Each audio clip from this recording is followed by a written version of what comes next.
Hanuman flying, yogis levitating, and teleporting. Are they all myths, or could people actually do such things? Patanjali Yoga Sutras reveals the secret to invoke such powers in us. Vibhuti literally means miracles. It's extraordinary, you can say.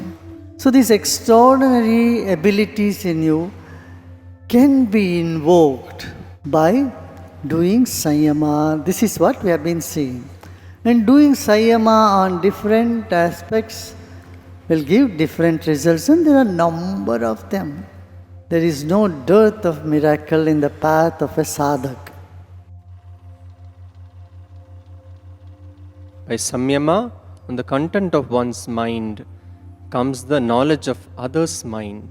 Yeah, if you know what is in your mind, and your mind, content of one's mind here means you know what's happening in your mind. Many times you don't even know what's happening in your mind. That's the biggest problem.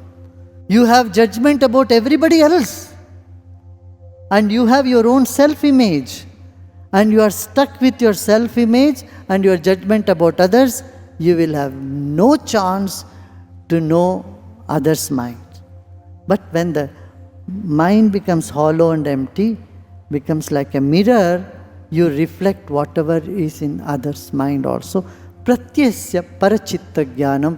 It's just normal Sanyama, meditation, your intuitive ability increases to that extent, you are able to know everybody like that. Doesn't take much time. Knowing everybody like that is not their names or where they come from, but what is inside of them, what are they feeling, what are their past, what are their future. It doesn't take me more than few seconds to know a person. 3 seconds, 5 seconds is good enough. Have you noticed me when I go in darshan line, I know everybody. Do I keep my presence of mind? Every single individual I attend. Pratyasya parachitta jnana. When the mind is clear, it's hollow and empty, it just reflects that. I don't put any board, consultations,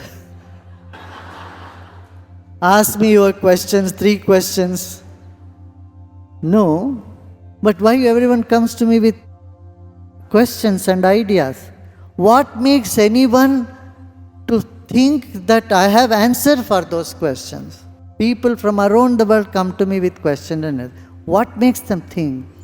Deep inside the soul is saying, the being is saying, yes, because this hollow and empty space, you can get the real answer.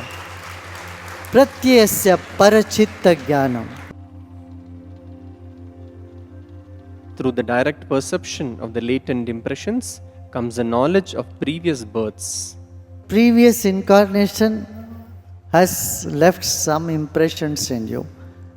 And you see, oh, these are my deep impressions. You put your attention on that, do Sanyama on those characteristics. Then knowledge of previous lives come to you. You can do this by eternity process.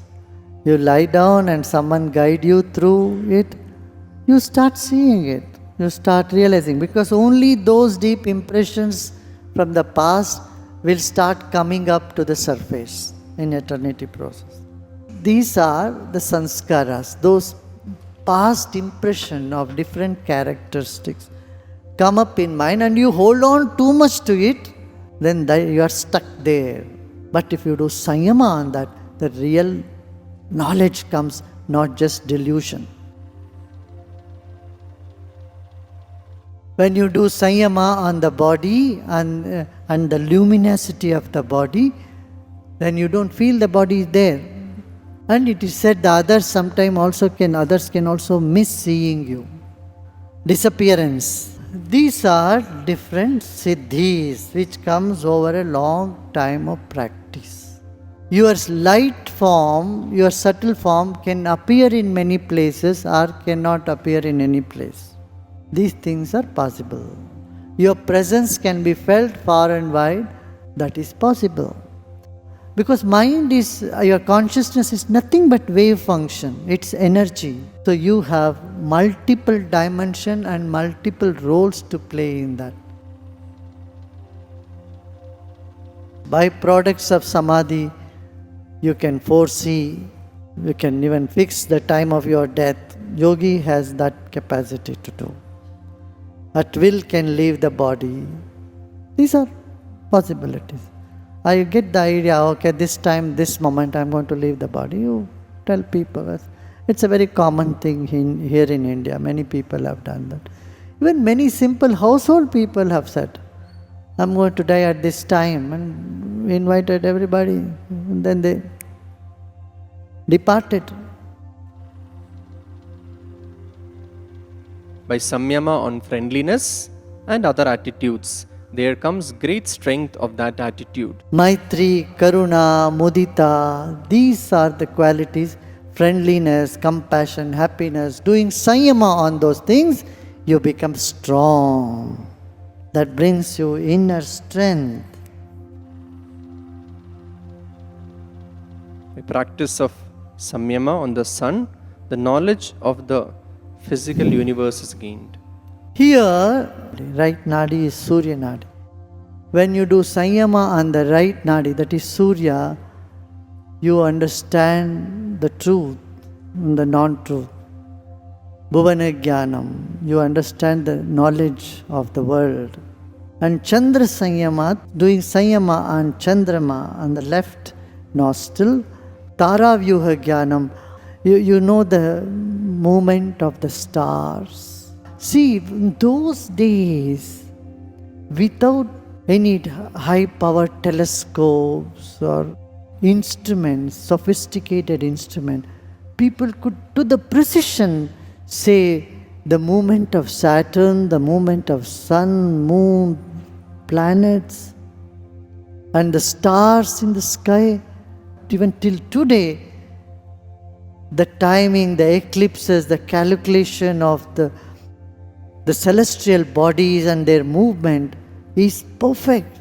To the seconds it is correct. To the seconds the movement, what was calculated millions of years ago, what the Shastras have said millenniums ago, it stands true for today. We think Galileo found out that Earth is revolving round the sun. No, this was enunciated by the Rishis long back. You go to any temple, you see the sun in the middle and all other planets around. So they have said it long time ago. You take any almanac or Panchang Indian calendar, you will see all the stars and the movements, planets. They never said the sun is moving around the planets. They said all the planets are moving around the sun. Earth was never flat. Earth was always considered as spherical. And the universe is spherical. They call it the golden egg. The Milky Way, the universe is like a golden egg. And with millions of planets, millions of solar systems. These were mentioned. How did they know this? This is through Sanyama. One is the objective knowledge, another is subjective knowledge. The knowledge that comes to you from within.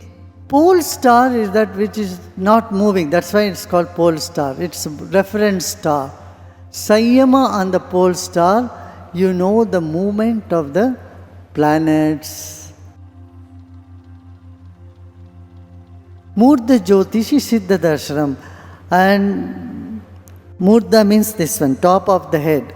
When you do Sanyama on the top of the head, Siddha Darshan, you are able to see the Siddhas, the Rishis and Munis, and they come to you either as voice or presence or light, anything, or just an intuitive message. That also is Siddha Darshan. Yeah.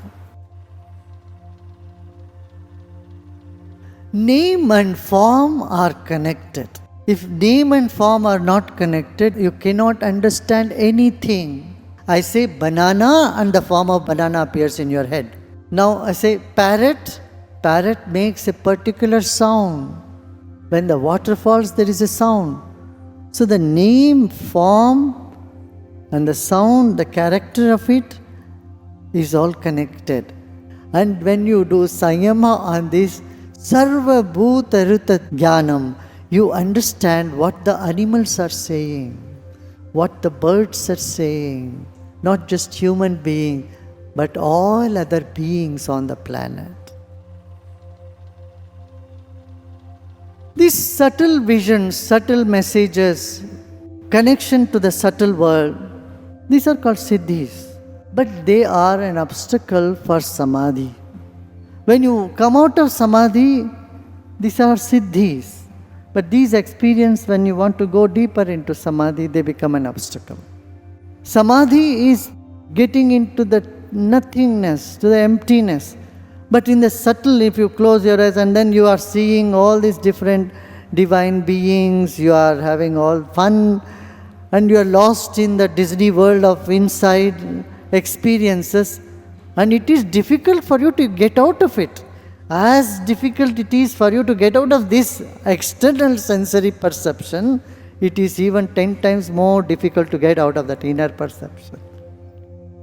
Because then you start having dialogues with yourself, and it is another reality, different from this reality.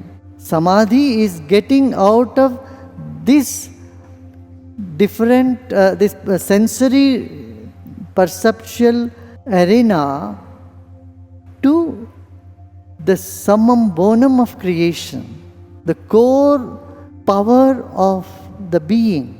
Now, in between, you get caught up in another subtle world and all those experiences. It's like another dream or charm, You get these siddhis and you can get carried away by it. Then in very few days, then you get back to zero. The same point back again. And again you have to do your sadhana to climb up. So siddhis are an obstacle for Samadhi if you hang on to them. Do you get this?